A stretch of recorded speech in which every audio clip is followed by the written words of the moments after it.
रात के उस शांत क्षण की कल्पना कीजिए जब दुनिया की सारी आवाजें धीरे धीरे थम जाती हैं। घर में सन्नाटा होता है, बाहर चांदनी फैली होती है और मन अचानक किसी पुराने सवाल के सामने खड़ा हो जाता है। शायद आपने कभी अपने जीवन साथी की तरफ देखते हुए ये सोचा हो, दुनिया में इतने लोग हैं, अरबों चेहरे हैं, अनगिनत जिंदगियां हैं, फिर भी मेरी जिंदगी में यही एक इंसान क्यों आया? यही व्यक्ति मेरे रास्ते में क्यों आया? उसी से मुलाकात क्यों हुई? उसी से लगाव क्यों हुआ? और उसी के साथ 7 फेरे क्यों लिए गए? क्या ये केवल संयोग था या फिर कोई अदृश्य धागा था जो बहुत पहले से हमें जोड़ रहा था? प्राचीन भारतीय दर्शन इस प्रश्न का एक बहुत रहस्यमय उत्तर देता है। हमारे शास्त्र, विशेषकर गरुड़ पुराण बताते हैं कि विवाह केवल 2 शरीरों का मिलन नहीं है, ये 2 आत्माओं के बीच अधूरे कर्मों का मिलन है। महान योगी परमहंसा योगानंद कहा करते थे कि मनुष्य अक्सर सोचता है कि उसने अपने जीवन के निर्णय स्वयं लिए हैं, लेकिन वास्तव में बहुत से निर्णय हमारे पिछले कर्मों की छाया में लिए जाते हैं। विवाह उन्हीं निर्णयों में से एक है। जब 2 आत्माएं किसी जन्म में एक दूसरे के साथ अधूरा लेन देन छोड़ देती हैं, तो प्रकृति उन्हें फिर से मिलाती है, कभी प्रेम के रूप में, कभी संघर्ष के रूप में, और कभी एक ऐसी परीक्षा के रूप में जो आत्मा को परिपक्व बनाती है। इसलिए यदि आज आप अपने विवाह को समझना चाहते हैं, चाहे वो सुखी हो या संघर्षपूर्ण, तो आपको केवल इस जन्म को नहीं बल्कि आत्मा की लंबी यात्रा को देखना होगा। पहला रहस्य, पसंद का भ्रम, मानव जीवन के उन गहरे प्रश्नों में से एक है जिसे हम अक्सर साधारण मानकर अनदेखा कर देते हैं।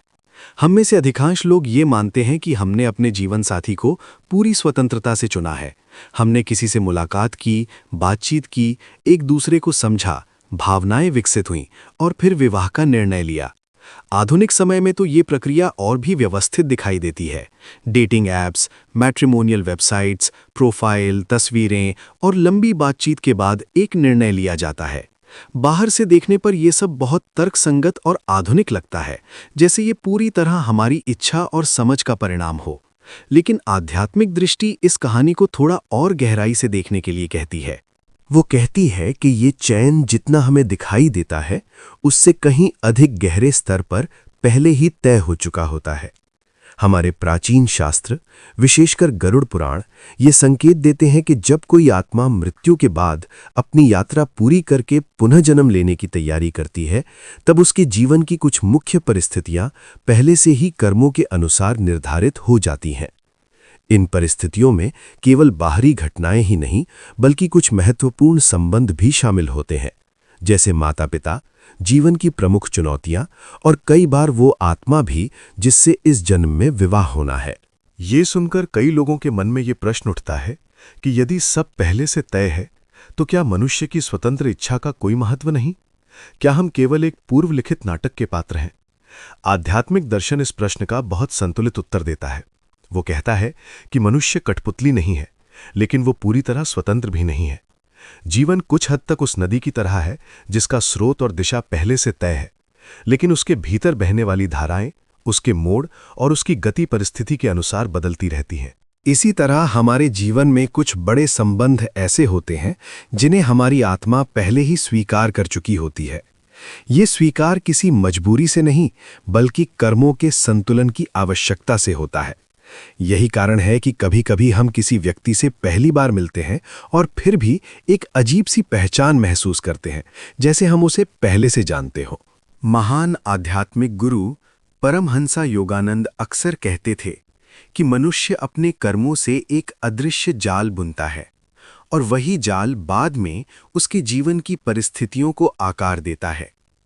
योगानंद जी समझाते थे कि कर्म किसी दंड की व्यवस्था नहीं है, बल्कि एक संतुलन की प्रक्रिया है।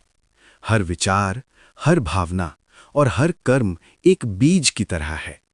जब तक वो बीज मिट्टी में पड़ा रहता है, तब तक उसका फल दिखाई नहीं देता। लेकिन जब समय और परिस्थितियां अनुकूल होती हैं, तो वही बीज अंकुरित होकर एक वास्तविक अनुभव बन जाता है। विवाह भी ऐसा ही एक अंकुर है।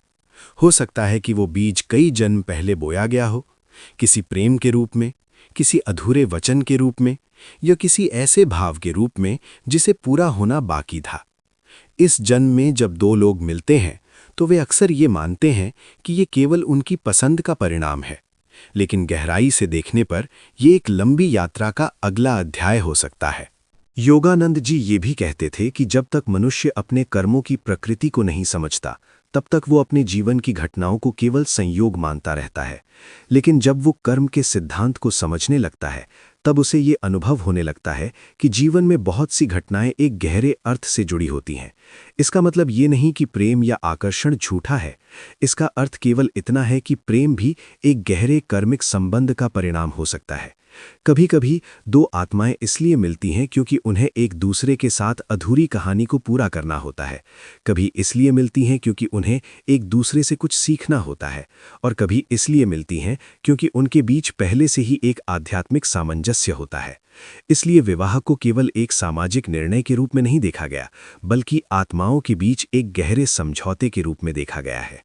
जब हम इस दृष्टि से विवाह को देखते हैं, तो मैंने चुना का अहंकार धीरे धीरे हम मिले क्योंकि हमें मिलना था कि समझ में बदलने लगता है। तब जीवन साथी केवल एक व्यक्ति नहीं रह जाता, वो हमारी आत्मा की यात्रा का एक महत्वपूर्ण अध्याय बन जाता है। और शायद यही वो बिंदु है जहां पसंद का भ्रम धीरे धीरे एक गहरी समझ में बदल जाता है कि जीवन में कुछ मुलाकातें केवल संयोग नहीं होती, वे आत्मा की लंबी यात्रा के अनिवार्य पड़ाव होती हैं। दूसरा रहस्य, ऋणानुबंध। भारतीय दर्शन में एक शब्द है ऋणानुबंध। इसका अर्थ है आत्माओं के बीच का वो अदृश्य ऋण जो जन्मों तक चलता रहता है। कल्पना कीजिए कि किसी पिछले जन्म में आपने किसी व्यक्ति के साथ कोई गहरा संबंध बनाया था। शायद आपने उसे प्रेम दिया या उससे प्रेम लिया। शायद आपने उसे दुख दिया या उसने आपको। शायद आपने उसका धन लिया, उसकी सेवा ली या उसकी भावनाओं को अनदेखा कर दिया। जब शरीर समाप्त हो जाता है, तब वो घटना खत्म हो जाती है, लेकिन उसका भावनात्मक प्रभाव आत्मा के साथ रह जाता है। यही अधूरा भाव अगला जन्म बनने का कारण बन जाता है। प्रकृति का नियम है कि हर अधूरा हिसाब किसी न किसी दिन पूरा होता है। इसलिए दो आत्माएं फिर से मिलती हैं, कभी मित्र बनकर, कभी माता पिता बनकर, और बहुत बार पति पत्नी बनकर। विवाह इसलिए सबसे शक्तिशाली रिश्ता माना गया है क्योंकि इसमें दो लोग केवल मिलते नहीं, वे एक ही जीवन साझा करते हैं। यही कारण है कि कभी कभी विवाह में अत्यधिक प्रेम होता है और कभी कभी अत्यधिक संघर्ष। दोनों ही स्थितियां कर्म के संतुलन की प्रक्रिया का हिस्सा हो सकती हैं। तीसरा रहस्य, विवाह के प्रकार। यदि हम अपने आसपास देखें तो पाएंगे कि हर विवाह एक जैसा नहीं होता। कुछ विवाहों में गहरा प्रेम होता है, कुछ में लगातार संघर्ष और कुछ में केवल औपचारिक साथ। आध्यात्मिक दृष्टि से यह भिन्नता संयोग नहीं है। इसे तीन मुख्य प्रकारों में समझा जा सकता है। पहला प्रकार वो है जहां दो लोग पिछले जन्म के संघर्ष को समाप्त करने के लिए मिलते हैं। ऐसे विवाहों में अक्सर विवाद और टकराव अधिक होता है। दूसरा प्रकार वो है जहां आर्थिक या भावनात्मक कर्ज चुकाया जा रहा होता है। यहां एक व्यक्ति दूसरे के लिए लगातार त्याग करता है, मानो कोई पुराना ऋण चुका रहा हो। तीसरा प्रकार वो है जहां रिश्ता संतुलित और सहयोगी होता है। यहां दोनों आत्माएं एक दूसरे की प्रगति में मदद करती हैं। योगानंद कहते थे कि जब दो आत्माएं आध्यात्मिक रूप से जागरूक होती हैं तो उनका विवाह एक साधना बन जाता है। वे एक दूसरे को गिराने के बजाय उठाने का प्रयास करते हैं। चौथा रहस्य, तलाक और आकर्षण का रहस्य। बहुत से लोग पूछते हैं, यदि विवाह कर्म का बंधन है तो फिर तलाक क्यों होता है? इसका उत्तर सरल भी है और जटिल भी। कभी कभी दो आत्माओं का ऋण इतना छोटा होता है कि वो जल्दी समाप्त हो जाता है। ऐसे में उनका रास्ता अलग हो जाता है। लेकिन कई बार तलाक केवल एक अधूरी परीक्षा छोड़कर जाने जैसा होता है। यदि समस्या का मूल कारण नहीं समझा गया तो वही समस्या किसी और रिश्ते में फिर सामने आ सकती है। यही कारण है कि कुछ लोग बार बार रिश्तों में वही अनुभव दोहराते हैं। योगानंद कहा करते थे कि जब तक मनुष्य अपने भीतर के पैटर्न को नहीं बदलता, तब तक बाहरी परिस्थितियां बदलने से बहुत फर्क नहीं पड़ता। इसलिए विवाह में आने वाली कठिनाइयों को केवल बाहरी समस्या के रूप में नहीं, बल्कि आत्मिक विकास के अवसर के रूप में भी देखा जा सकता है। पांचवां रहस्य, मुक्ति का मार्ग। यदि विवाह कर्म का बंधन है तो उससे मुक्ति कैसे मिले? इसका उत्तर भी हमारे आध्यात्मिक परंपरा में है। पहला कदम है जागरूकता। जब हम समझते हैं कि सामने वाला व्यक्ति केवल वर्तमान का पात्र नहीं है, बल्कि हमारी आत्मा की यात्रा का हिस्सा है, तो हमारे भीतर प्रतिक्रिया के बजाय समझ पैदा होती है। दूसरा कदम है क्षमा। क्षमा का अर्थ ये नहीं कि हम अन्याय को स्वीकार कर लें, इसका अर्थ है कि हम अपने भीतर की कटुता को मुक्त कर दें। योगानंद कहते थे कि क्षमा आत्मा को हल्का कर देती है। जब हम किसी को माफ करते हैं तो हम वास्तव में स्वयं को मुक्त करते हैं।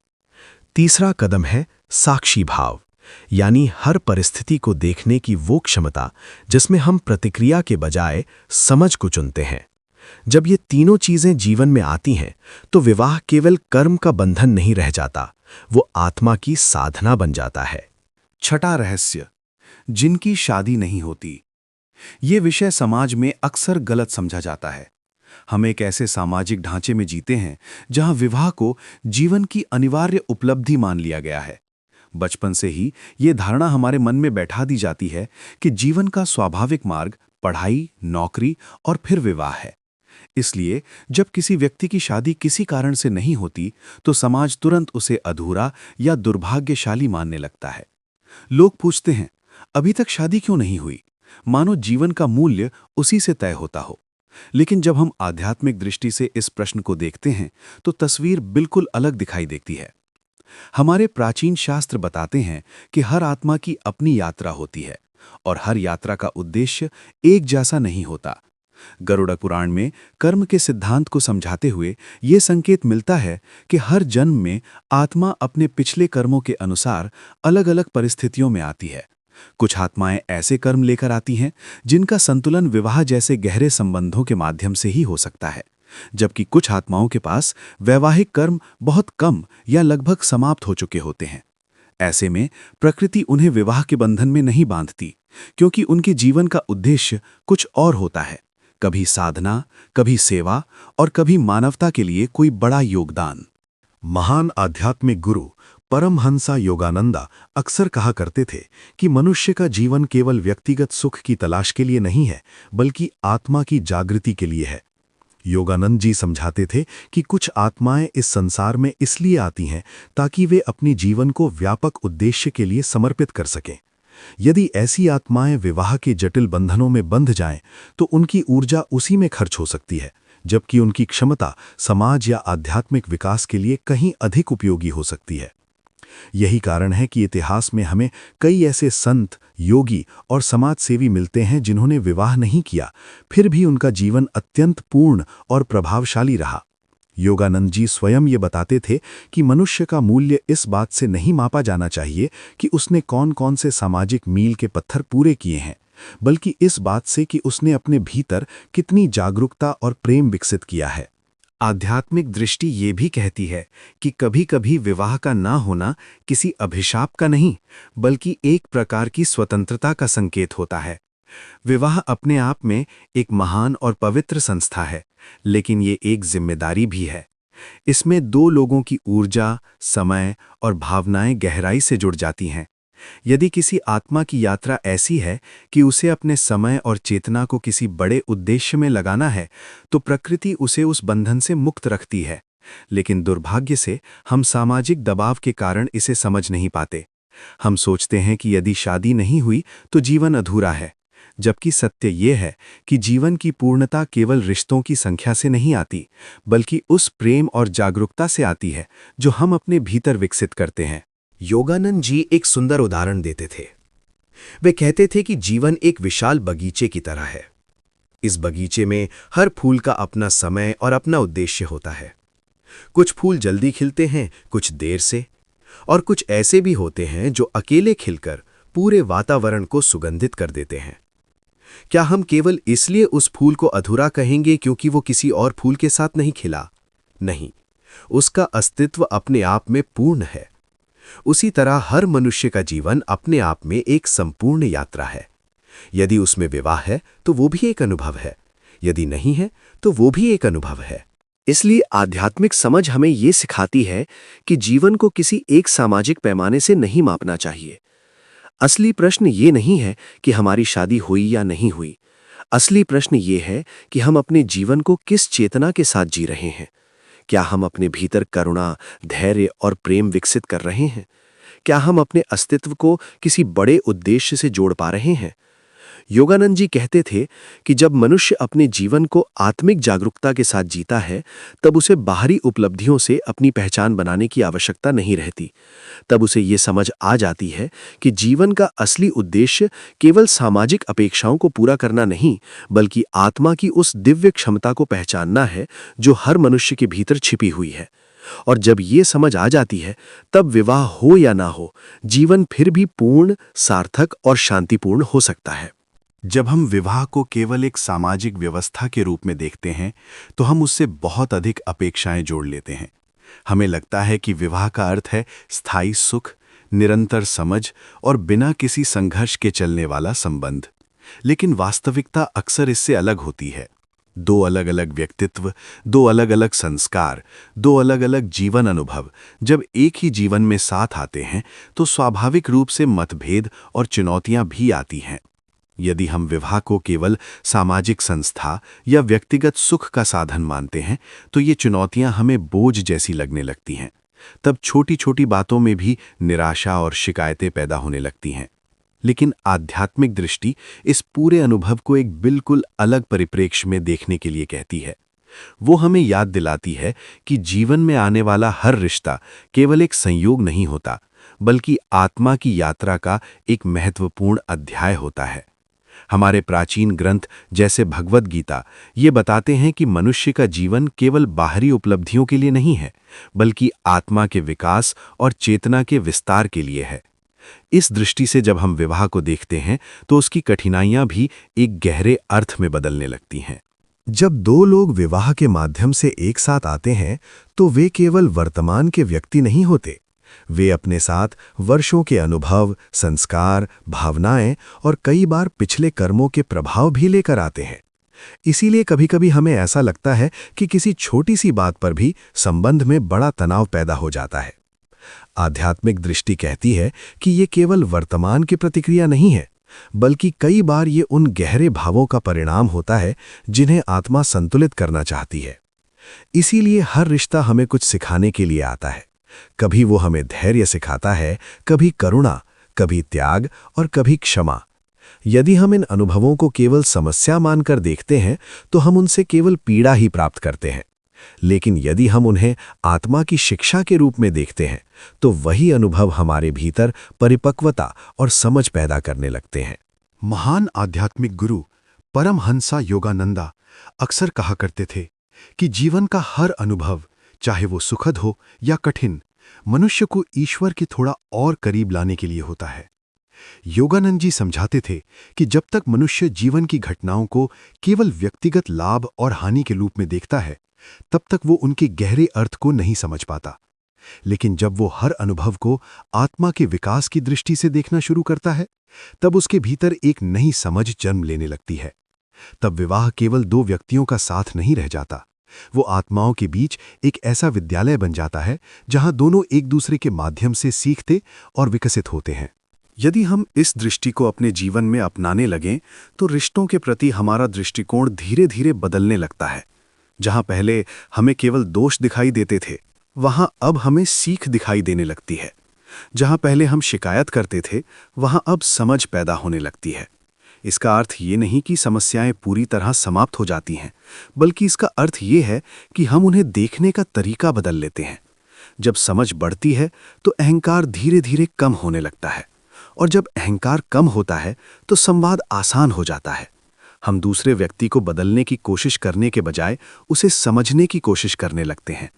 यही वो बिंदु है जहां संबंधों में वास्तविक शांति जन्म लेने लगती है। योगानंद जी कहते थे कि प्रेम का सच्चा रूप वो है जिसमें हम दूसरे व्यक्ति को अपने स्वार्थ के लिए नहीं, बल्कि उसके वास्तविक अस्तित्व के लिए स्वीकार करते हैं। जब हम अपने रिश्तों को इस भावना से देखते हैं, तो विवाह केवल एक सामाजिक जिम्मेदारी नहीं रह जाता, बल्कि एक आध्यात्मिक साधना बन जाता है। तब हर दिन एक नया अवसर बन जाता है, अधिक धैर्यवान बनने का, अधिक करुणामय बनने का, और अपने भीतर उस दिव्य प्रेम को अनुभव करने का जो आत्मा की वास्तविक प्रकृति है। और जब किसी संबंध में ये समझ और करुणा विकसित होने लगती है, तब वहाँ केवल साथ रहना नहीं होता, बल्कि एक गहरी शांति भी जन्म लेती है। वो शांति जो केवल समझ, स्वीकार और आत्मिक दृष्टि से ही उत्पन्न होती है।